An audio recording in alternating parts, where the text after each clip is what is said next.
How not to get ripped off with your fasting rough.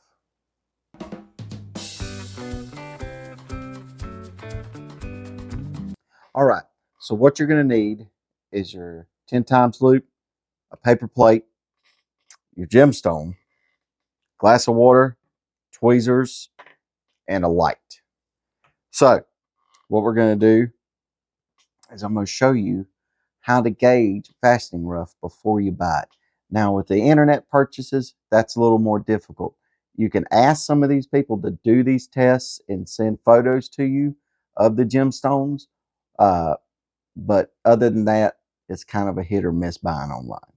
So one of the things we're going to start on is judging color, right? So a lot of people will show you color and they'll put the stone behind a light like this. And while it does show inclusions very well like this, it does not show color. So here's a little way to figure out the color of the stone when it's done being cut. You want to take a light and you want to put it underneath the stone like this on a paper plate. It's called the paper plate test. And what that'll do is that'll show you the color after it's cut.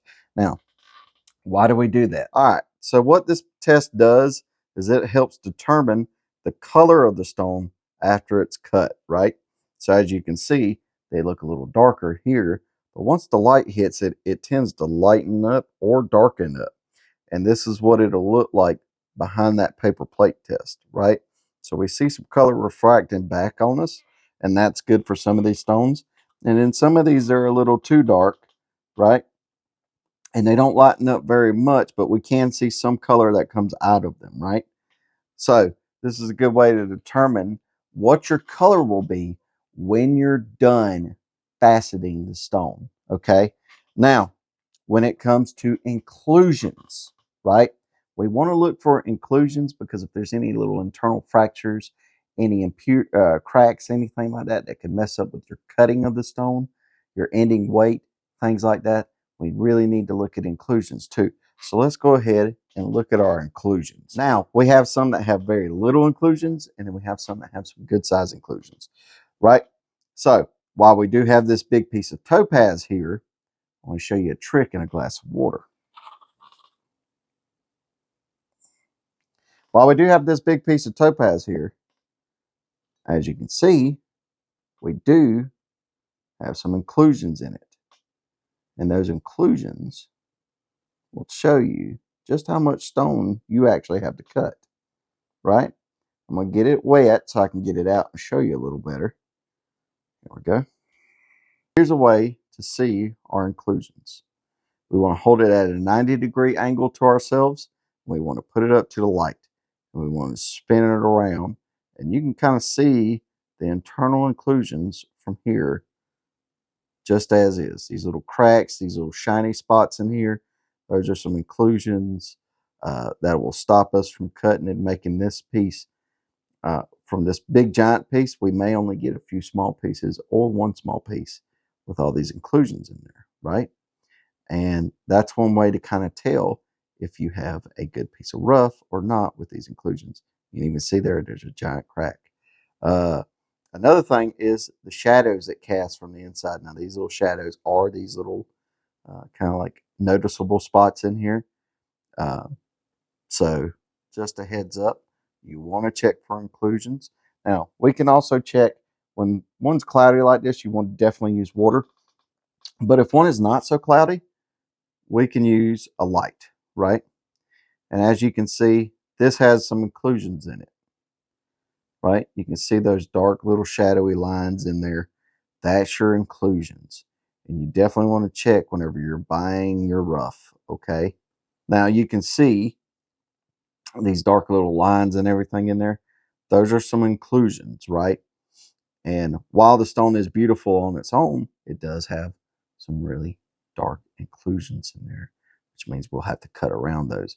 So we're not going to get the full yield out of this stone. Okay. Now, let's talk about size and shape. Obviously, you want a good size and shape for your stone because you want to maximize the yield you can get out of that stone. You're only going to end up with about 25% of the stone that you originally had. Okay, so what that means is only 25% of this stone is going to be left over. So you want a good size that you can make something valuable to put in a ring setting or whatever into a stone. Okay, so let's look at some of these sizes and shapes and tell you why they're good or bad. Now, tourmaline, they're always going to be in this kind of shape right here, a cylindrical. A little emerald cut would be good for these, as well as emerald. Emeralds are going to have flat spots and everything like that. That's just how they form naturally. So an emerald cut would be perfect for this emerald here. Now, I will show you this emerald does have some inclusions. Now, it's kind of hard to get an emerald without inclusions nowadays. So it's kind of hard to get emeralds without inclusions nowadays because emeralds are just that. You know, they're hard to come by without their inclusions. All the good stuff's floating around out there. You just got to be careful how you buy. Now, this is not a great piece to buy. Why is that? Well, look at here. We have one piece that jettons up all the way out from this piece, right? So I'm going to have to lose that bit right there. That's already enough loss not to justify purchasing, because I'm going to have to lose that before I even start cutting. Okay? Now, other than that, it's a very beautiful piece, right? It'll make a beautiful stone, but you're going to lose a lot of your carat weight, which means whenever you go to sell it, you're not going to get as much as you would. Okay? So we need to make sure we get the best pieces we can. Now, let's look at this. We got this beautiful ametrine, okay? Comes from Bolivia. It is internally very beautiful. I see no flaws with this one. And it's in that kind of cylindrical or chunky square shape, which means it'll cut into a very beautiful piece and you won't lose a lot of your yield compared to what you normally would. Okay, so we want to look at that when we're picking out this rough. I'm not going to lose any more than I need to, and an emerald cut would do amazing for something like this. Now, let's look at this one. This one right here, internally, very beautiful, almost flawless, I would say, internally, right? And it's a triangle shape, so you're going to lose some of these tips, right? But you're not going to lose a ton. And it's kind of bulky. It's very much got everything in the right places, but you're going to lose some, but you're not going to lose so much carat weight that you will not be able to sell it for a good price, okay? If you like lapidary videos, make sure to like, comment, and subscribe. We do more on the channel all the time, and we're going to start doing more tutorial and in-depth how to start videos as well. So let's get back to the video. Let's look at this aquamarine. This aquamarine's a little different, right? It's a triangle shape. You're going to lose a lot of weight with this because look at there. Not only is it a triangle shape, but you got part of it that divots in on itself, which is no good, okay? This is the kind of stone you want to kind of stay away from, even though internally looks great, very beautiful, but you're not going to get your money back after the carat yield, okay? So we need to be very careful doing this, and it's going to be a headache cutting this thing, all right? So we do need to be careful picking out a rough. Now, we go back to our old friend here. A lot of internal inclusions, very cloudy, hard to see when you're first buying it, right? Now, some very reputable sellers will cut little windows for you to look into. And that's why I bought this piece, because he did cut a window, and I went, you know what? Even if I can't make a flawless piece of topaz out of it, maybe I can do something really cool with it and really fun with it. But here's the deal, right? Great shape, going to keep a lot of carat weight if it didn't have all those internal inclusions in it. But this is the shape you're looking for. This is the kind of piece that you're looking for. Now, remember, with rough carat weight, you're going to pay. They're going to make sure you pay for flawlessness, right? Carat weight and color. So color, cut, and clarity is usually what jewelers buy. We're looking for color, clarity, and weight. and size, right?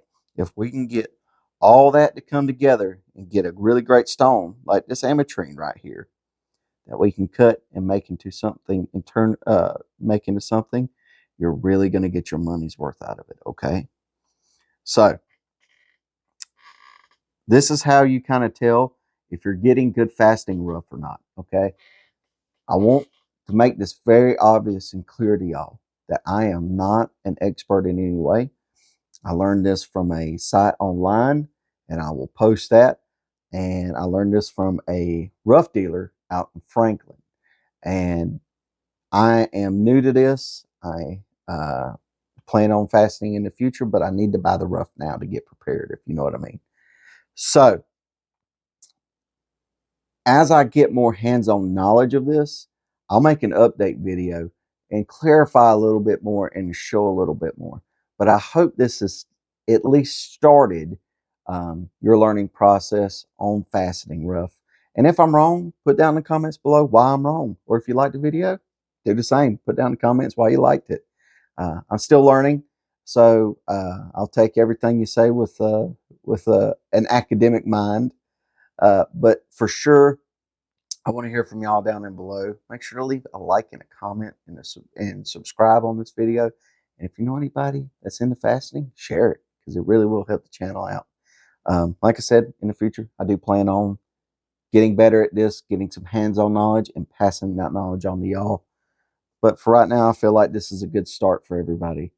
So yeah, make sure to like, share, subscribe, comment, do all that good stuff. And we'll see you next time.